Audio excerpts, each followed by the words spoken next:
Hello, today I'm going to take you through how to play Kahoot. Notice this is the teacher side, it is at play.kahoot.it. This is the student side, it is just kahoot.it. These are the screens that would be showing at the same time for each participant. So, teacher, student. Okay, I'm going to click classic because that is the version I'm going to play today. Notice it is a one-to-one device versus shared devices as a team mode. So I'm going to click classic.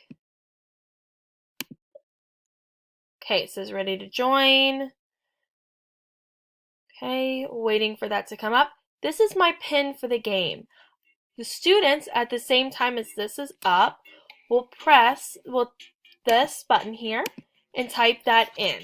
So 6, 3, 2, 0, 6, 0, 5. Notice it is right here for the students to see. Again, this would be projected somewhere in the classroom for the game to be played. So once that's there, I'm going to press enter and I'm going to pick a name. I'm going to go with Elizabeth because that is my name and I am the one playing this game. You might want to set parameters for students when creating their own nicknames. Okay, so notice the players then show up and you are ready to begin when all students have logged on. So you may then press start. Alrighty, multiplication. Okay, this is my cover image here. Okay, notice the problem is here. This is the question the students will answer. So now notice this one has a video. Our timer over here will not start until that video is done. Okay, now these are the answers that the students can pick from. Their screen does not have that, so they need to make that connection. So I know the answer is 12 times 6 equals 72. So I see that's my answer. As a student, I come over and I click on that matching red triangle. Notice this is my timer, counts by seconds. This is how many students have answered it. If I forget the problem, that is up here. So I'm going to press that red triangle. Yay, I got it correct. Alrighty, so this is the point where if a student or a group of students miss the question, the teacher can go over it before clicking this next button on this teacher's side and moving on. This is the scoreboard. If multiple students are playing, they will be ranked.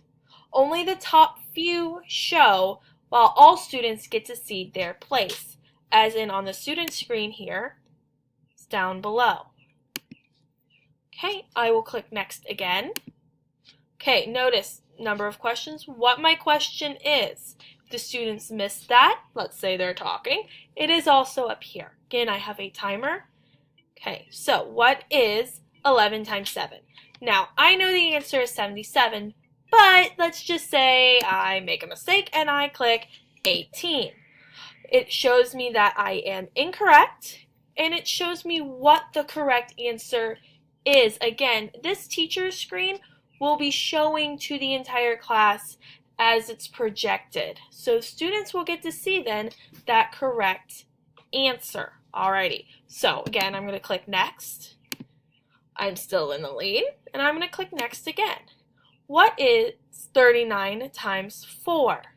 No points available showed at the bottom. This one is not for points. It's not going to disrupt my ranking at all. So 39 times 4, we're going to go down here. We're going to click 156.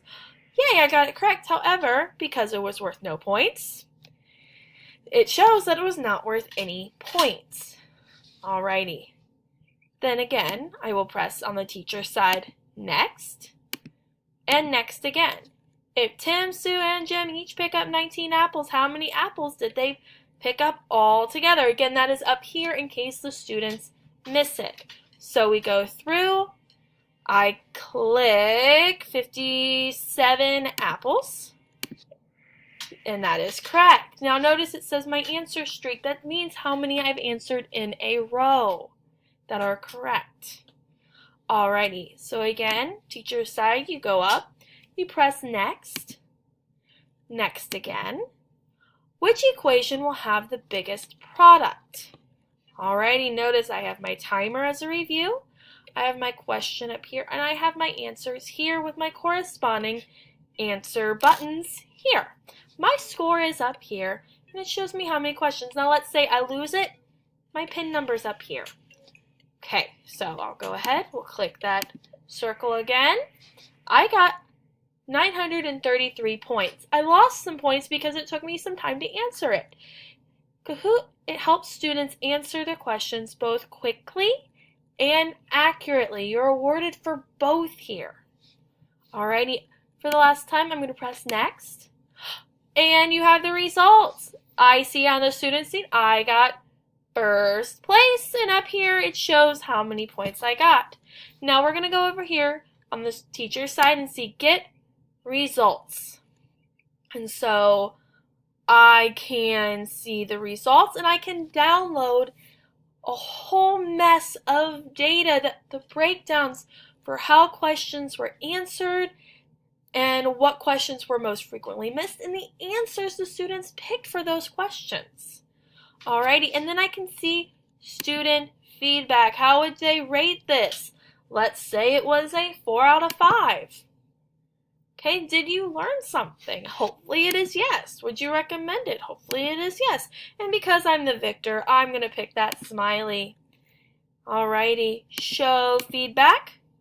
And it's a little bit jumbled. We'll go here, make that bigger, so you can see this is what happens. Alrighty, so just to recap, we have gone through how to play it both from the student side and the teacher side, and then what happens at the end of the game. Hopefully you've enjoyed this short tutorial on how to play Kahoot.